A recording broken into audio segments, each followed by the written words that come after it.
again, welcome back.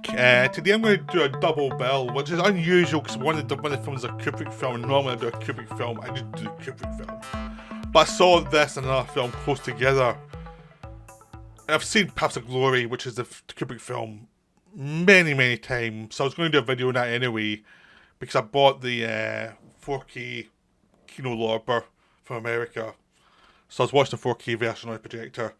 But also, just the week before, I also saw the film They Shall Not Grow Old, that Peter Jackson did, a documentary about World War One and the life in the trenches in World War One. It's a very different film. I was going to do them as separate videos, and I thought, just do them as one video, because they're one subject. But the two opposite ends of how to cover one subject effectively. Kubrick's is a film about World War One, but not about World War One. It's about the mechanisms of command and the corruption of mechanisms, of how people use mechanisms for immoral purposes and moral purposes, and how ultimately people are defeated by choices others have made and institutions that have been made. Now, this film was admired by David Simon, who pretty much said it was a massive influence on The Wire, because The Wire was also about institutions and how institutions actually corrupt people and destroy lives at various levels. The Wire's expansion of what they're doing in Paths of Glory. They Shall Not Grow Old is different though. It's about the working class guys, the people who had no control of their lives, and about their experience going through the war and just being in a situation they are just trying to survive.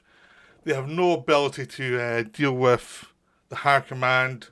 They're the base, the cannon fodder. They're the ones who have to go and do these horrific actions to try and win this war that they did not start.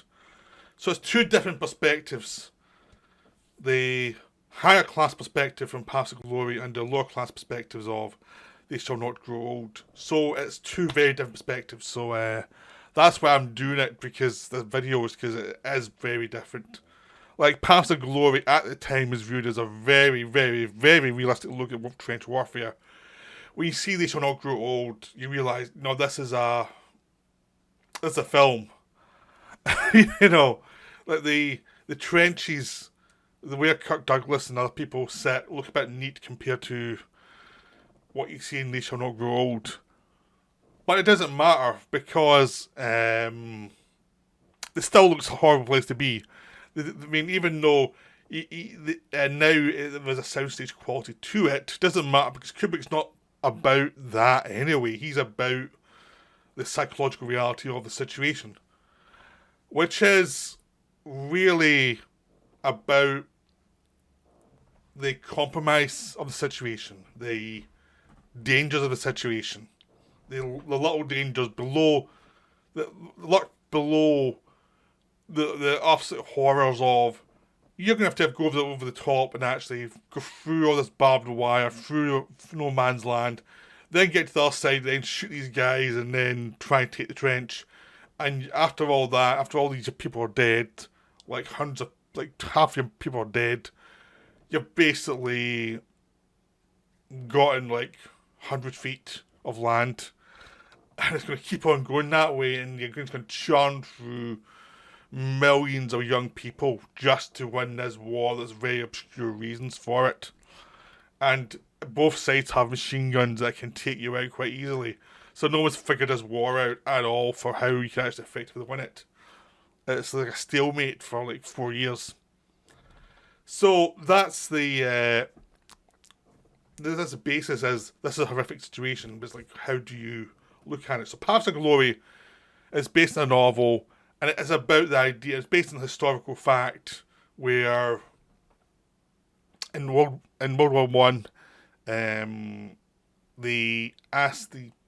French commanders asked the men to go and try and take this anthill, what they call the anthill. This hill was above them that is very hard to take, and they've been there for ages, and people are sick of looking at this bloody hill now because no one can get it. And he ordered the order. So they work over the commanding officer of the whole battalion to say, look, if you do this, you'll get a promotion. So this guy who's saying, no, you can't do this. This is suicide suddenly changes his mind and realizes, if I get this, I'm going to be a top dog. So then he pretty much breaks down his other people and says, "You're doing it. That's an order. You're doing it. I've been ordered. You're doing it." And then, so the men, so Kirk Douglas plays Colonel Drax, who's the commanding officer of the men who actually go to the top, and he's like, he tells his commanding officer, "Look, this is impossible. I'm ordered to do it, so I'll do it. But this is impossible. People, so many people are going to die here, and you're not guaranteed of success." So, but they don't listen. They're going to go do it. So when they go over the top, they get beaten back. Half the people don't even leave the trench, and Kirk Douglas does. He goes with his troops. The other half don't leave the trench because they try to get out. They get shot so quickly they can all come back, and some of them move much more forward, and then they retreated at a certain point because it was useless. There was just no way they were going to survive. And Kubrick does these tracking shots. So you go over the line with them. You've seen people getting picked off one by one. In a sense of, it's not realistic in a sense of, it's not the shaky cam sense of, oh my god, so many people are dying. It's much more like a strategic showing of how inhumane this tactic is, and how inhumane war is tactically a lot of the time, because you're just treating people like ants. So Kubrick always gets the bad rap of being an inhumane director. I don't think he is. I think he actually just has a very observant style to say that this is what we do, this is how we react, and he doesn't try and sugarcoat it.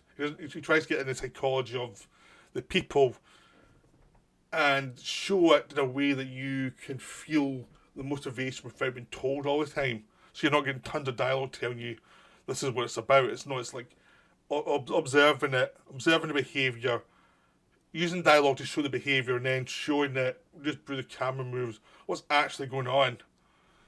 So basically, he expects the audience to use the brain and actually interact with the film. And it's a wonderful technique because you really see this as an abs. See, you get enough just by seeing all these tactics beforehand for the first half hour before they have to go over the top. But just watching them, the absolute horror of this war situation, how people are getting killed left and right. And this is a toned down version of reality. I mean, they couldn't do some of the stuff that actually happened in war in this film, but it gave you enough of a thing, like, idea that war's horrible. War is really horrible. This is as close as anti-war as you can possibly get, because, I mean, Kubrick had this theory that the war film is actually anti-war.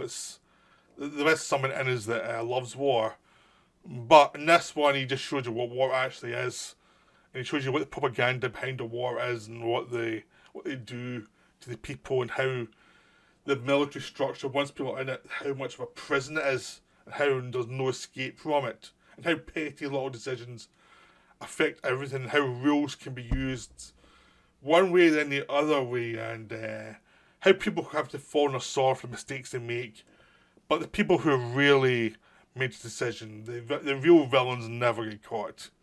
So it's always this thing, it's a scramble around the snake pit of the people who are expendable. And the film shows also that Kirk Douglas playing the Dax, who's the one good guy in the film, in the sense that he's practical. He wants to help his men. He does not believe in sacrificing men for no reason. But when ordered to go over the top, he goes over the top. You know, he's trying to win the war, but he doesn't want the war to be won by crazy reasoning half the time. And the reality is, most wars have crazy reasoning for a lot of the decisions made. So it's a very good performance by Kirk Douglas. It's one of his best performances. It's not the best performance in the film. Everyone else is better than him. He's a movie star performance in a sense, but he's much more human than normal. And he's driven. But every other character actually has more nuance than he does, so they become much more identifiable. Kirk Douglas is the audience figure, but everyone else feels much more like the way people would actually act. He's like the guy who has all the right ideals, but you're pretty sure he'd be very annoying a lot of the time if you actually have to live with him. You know, he's so sure of himself in lots of ways that he's an anomaly for a Kubrick film in a sense that Kubrick likes flawed characters, very flawed characters. I think one of the frustrations he had with Kirk Douglas, when Douglas was an actor and producer, was Douglas liked flawed characters too, but he liked them not to be so flawed. There's only so much flaws he would take because he's a movie star. I think Kubrick liked more flaws in his characters than Douglas liked, which you'd see in Spartacus. This one is much more toned down. He has objective reasons for everything he does, but he is that guy who sticks to the rules and believes in the rules, and would be hard to deal with sometimes. I mean, compared to his superior officers, he's very reasonable. But his superior officers are more interesting because it's the human flaw. The guy above him with the scar, he's this guy who's obviously malicious once he gets the smell of further success for himself. Because he's a military man, he wants that success. But before that, you can see he's venal, he's vain. But before that, he is trying to help his men as best he can. It's just when he gets his ambition peaked, he loses all self-control, which is his downfall. But he's put in a position by his superiors who are all acting like they're civilized, normal men. You know, reasonable men. But in fact, they're not. They're the ones who are actually pushing some of this stuff forward. But they're not going to take responsibility. No, it's going to be people below them that take responsibility. So the supposed villain is actually still a human figure. You can actually understand where he's coming from, even if you disagree with him most of the time, because he's wrong most of the time. But he's understandable. You know people like that in life who just can't step back at a certain part in their life, and they have to try and push forward. And it's like, just don't do that. That's not a good idea. But they're identifiable. The three men who are chosen to be the examples, because they decided to choose three men, because originally the commanding officer goes mad and he wants to shell the men to get them out of the trenches, which is people refuse to go along with, and then he wants to court-martial half the men for not going out, and they said no, that's not right, and they get it down to three men, one man for each battalion. This is an example to motivate the people.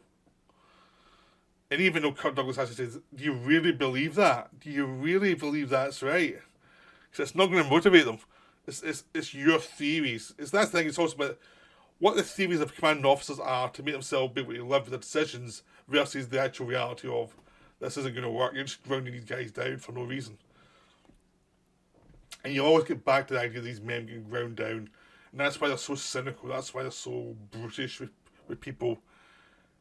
They've been ground down by life before they even got to the trenches. Now they're having to deal with these guys coming through the trenches acting as if they are gods to them and giving them orders, and they have to act respectful to them, like they're royalty or something.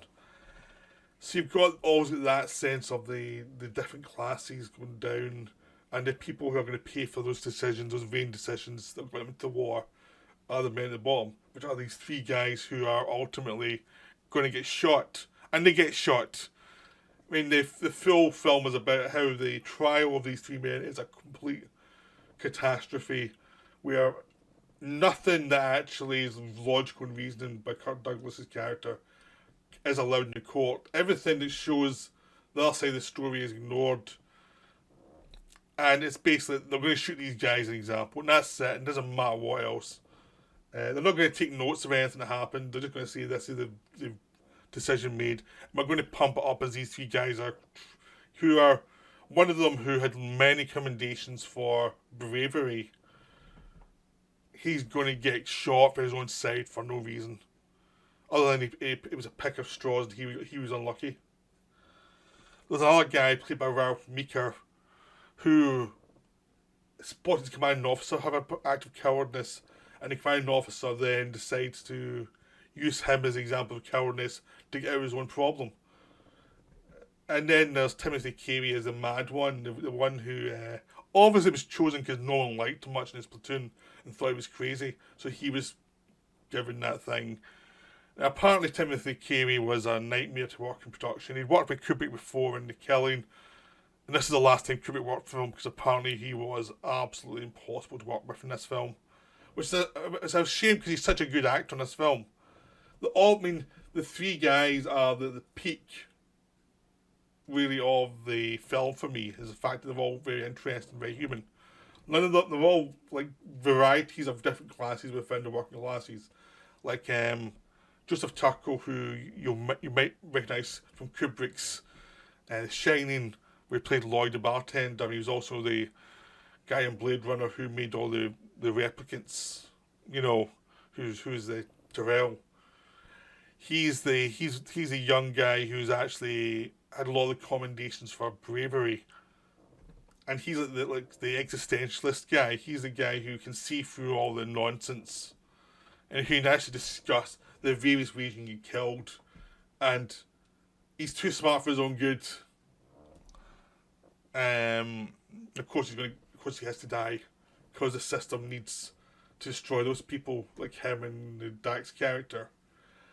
There's the Ralph Meeker character who has been set up by his own kind officer, who's got a family, and he's like the most human of the characters. He's the most identifiable of the characters because he behaves decently, but he's very flawed in his own way.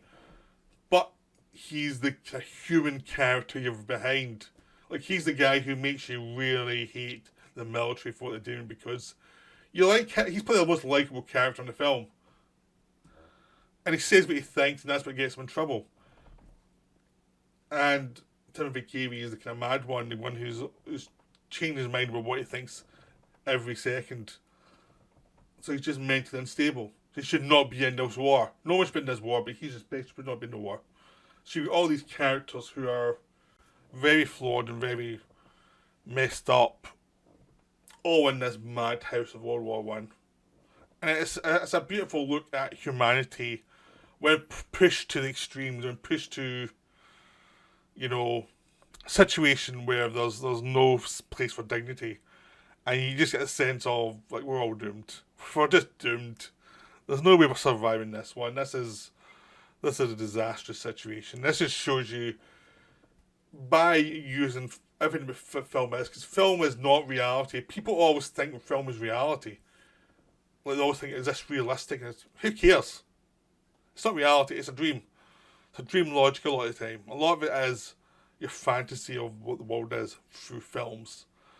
And this film takes the idea of film's not real, but it can echo reality, but also it can simplify things to make the point. It can clarify things to make the point.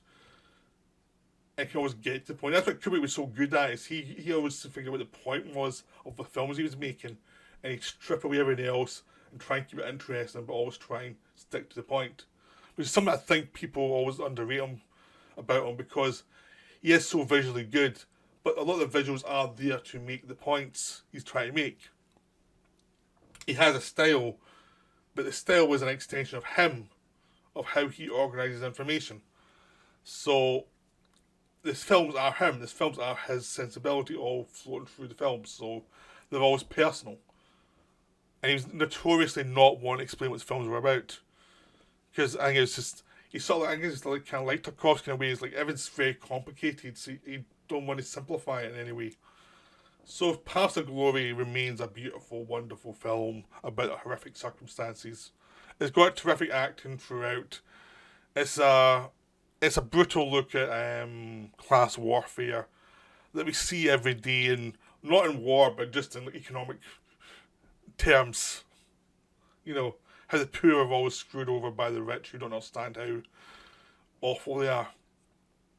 So now we get to They Shall Not Grow Old, which is a Peter Jackson film, because his grandfather was in the war, and it's dedicated to him and some other people, and it's basically taking footage from World War One, colorizing it, using voiceovers of the soldiers, of interviews from soldiers, and basically allowing that to be the story by seeing soldiers It starts off in black and white, then goes to colour, and it's colorized. And you can tell it's been colorized, but it's not trying to hide that fact. It's actually just allowing you to not have the black and white distance from the situation, to get a sense of what it was like to work and live in these circumstances for 4 years. If you survived that long, and most people didn't. And it's just about the grind, about how the war started very quickly, and then it's about how the propaganda of the war got people to join up because they thought they were doing a grand thing for the country, and then it became a horror show. And how the social elements within a society made it a shame not to go to war, and how you went into this war, and what the process of it was based of going to the trenches, having your rotation in trenches, then coming back out of the trench, then going back in, even the place behind the trenches when you were supposing R&R. A lot of people are doing work like digging things and doing lots of other stuff, or trying to avoid boredom. You're trying to avoid boredom in the trenches, but also not getting shot, and then behind the trenches you're digging something, or doing something, or just messing around with your friends or something, and then your friends would be killed one after another, and slowly but surely you'd lose most of your friends. Most people you knew from training, you'd lose. And it went to the idea about training. Training was really tough, but it was necessary to get people from being civilians to being soldiers. And then the soldiering thing just pretty much was like a wreckage of bodies. Like you had to go across these mud pits basically, because if it rained they would be all muddy, and if and all these people going over them all back and forward for years, and then trying to get through the enemy barbed wire, getting through the constant bombings, because both sides had artillery hitting the soldiers coming at them. It was just basically a massacre zone, and the film was just really about how how horrific it was. I mean, it's also, the thing is, it shows what the mentality was at the time. Is what you also get in the Ken Burns documentary about the Civil War, as a sense that people thought this was a social responsibility to do, even though they didn't want to be there. They felt that was a social responsibility to do to beat the Germans, and they would keep doing it, and they'd see people die again and again, and there wasn't a social thing of saying like, why we fighting, why we, like, the cynicism. There would be some cynicisms about how things work, but the actual overall goal, everyone was kind of propagandized into believing it to start with. And then when they got to the war, I'm sure a lot of them lost that goal pretty quick. But it was a social thing of, this was the right thing to do for your country. And a lot of people even came out the war, so I didn't want to do it, but it was my responsibility to do it. It's just a certain class of people at a certain time, and that was the accepted face of how you dealt with life. And that's how they were pulled into hell, basically, because their sense of duty was abused by people in charge to send them to hell, which was World War One was. World War One was the worst war, because you're basically getting massacred again and again. It was just luck. If you survived, it was just luck, because most people didn't. There was millions dead. It was all for little bits of land that no one ultimately cared about once it was over. It was just a disaster. So this film shows that, but also shows the mentality of the people fighting. And it also just shows you a different culture where certain things that nowadays you wouldn't say or do was acceptable then. And just, this is life then. This is how people lived their lives. And you just have to accept that's the way they were.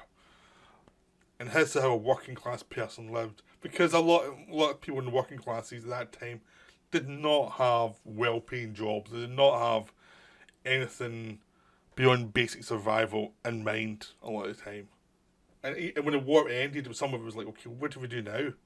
Because we went home, and people who were the next generation after the war didn't want to know about the war. It was just like Vietnam or World War II all over again. Like, even World War II, when people come back, a lot of them had trouble, even though this is a just war. People had trouble recovering. Vietnam was famous for having that problem because it was a war that no one even wanted to do. But even in what's supposed to be the just wars, a lot of people had real problems. A lot of what was PTSD ultimately, but no one could assign it at that point. I mean, they have a point in Passive Glory talking about shell shock, which was the early name for this kind of thing, and how the colonels just didn't believe it existed. It's not that they didn't believe it existed; they didn't want to deal with it. Ultimately, they just told themselves it didn't exist. It was just someone trying to scam. And basically, the people got those people out of it because they didn't want them in their platoon. So they just passed the buck to someone else. And here you see why it's a miracle. No more people didn't know of that, because so many people were just getting churned into this horrific war zone, and it was just a disgrace for humanity. It was just horrible. This film really showed you how horrible it was. How it doesn't even have to show you tons and tons of gore. It just shows you what people went through, added descriptions, and lets you imagine a lot of it, and you lets you understand this was a horror show. This was not something you want to live through. So it's definitely worth seeing. I don't want to explain tons about it. I'm trying to encourage people to go see it, because it took me ages to see it, because I had it for a while. And I was like, I should watch this. I should watch this. I actually saw Get Back, the Jackson documentary he did with the Beatles, after this one, before I actually got to watch this one. It is a nice return to form for Jackson after he went through the ordeal of the Hobbit films, which didn't work out well for him. Which were just, very difficult films. So it's good, because I was a Jackson fan for years before Lord of the Rings. It's good to see him get back to the stuff he wants to do, things he's passionate about, and making like personal films again, like beyond Lord of the Rings stuff. So it's quite nice that he's actually finding subjects he's got a personal stake in. So yeah, it's definitely worth seeing. It's it and Paths of Glory. It's like two different sides of World War One. They nicely sum up a lot of the insanity. One from the point of view of the craziness of the politics, and one from the point of view of the craziness of the war itself. So, hope you enjoyed this video. We're back soon with another one, but that's me for now. Right, bye.